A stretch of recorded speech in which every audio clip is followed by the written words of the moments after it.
And this is ridiculous.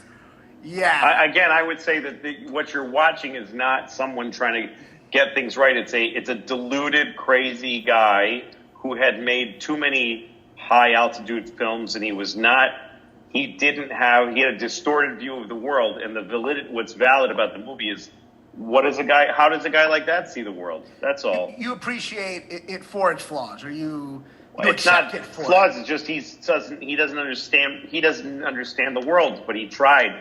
Right. And the wrongness of the tone of that scene creates a sense of it makes the movie what it is to me.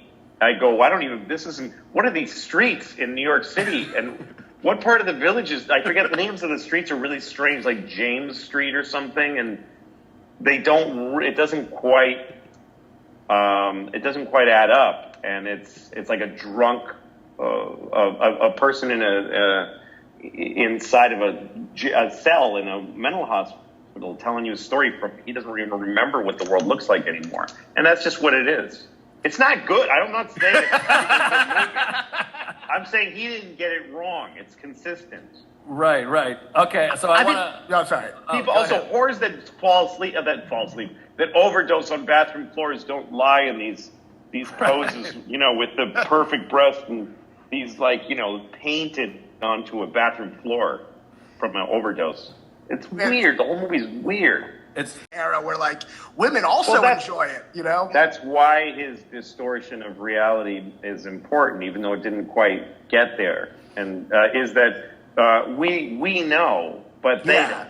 This is a movie about people who don't. Right. They're in the 20s. They're just dressed. Yeah. There's a lot of, and I think there's a lot of that with movies and TV now, that when people criticize it, they go, this isn't up to where we're all at with the attitudes and with our conscious and our understanding. Okay, well, this is a movie about people who aren't. This is a movie about people who aren't there. I said the same thing to this dum-dum a couple weeks ago. Well, but I think that's a flaw. I'm not. Why is that a flaw? Does every movie have to be like a statement of the collective? Like, here's what we've all learned about life. A movie from someone who's myopic or shallow or backwards is more interesting. I don't want to watch anything by somebody who's kind of caught up on, where shit's at right now. That's nowhere. Well, that's easy to watch.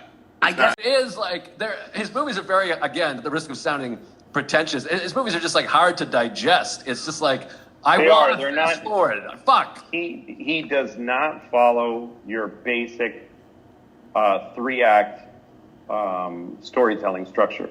I can't think of any of his films that do that really go set up the characters, take them through their conflicts, resolve it, and land the movie. He doesn't do it. He just doesn't. This movie has 2 parts, and this thing of with 2001 and Full Metal Jacket, that he invests your brain with these ideas before showing you the story.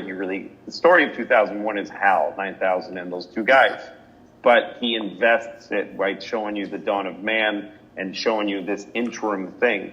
And that's a totally, no one does that in movies. That's not the structure. That's not the structure that every fucking writer in Hollywood swears by, and that audiences see coming a mile away. Mm-hmm. And American and world cinema audiences are so sophisticated. They can take huge leaps, and they enjoy being confused. I really think they do. When they test movies in Hollywood, one of the questions they ask, I've been at a test screening where they poll the audience after, and they edit the movie based on those results. One of the things they ask is, were you confused at any point in the movie? And everybody's hand goes up. And they say, yeah, I was confused in the beginning because I didn't understand who the guy was. And then you're in the back of the room as a filmmaker going, yeah, but I explain it later. Right. And they tell you need to explain who that guy was in that moment. But their confusion, the thing they don't ask them is, did it bother you that you were confused? They would all say, no, I was confusing, and then later I found out. Yeah.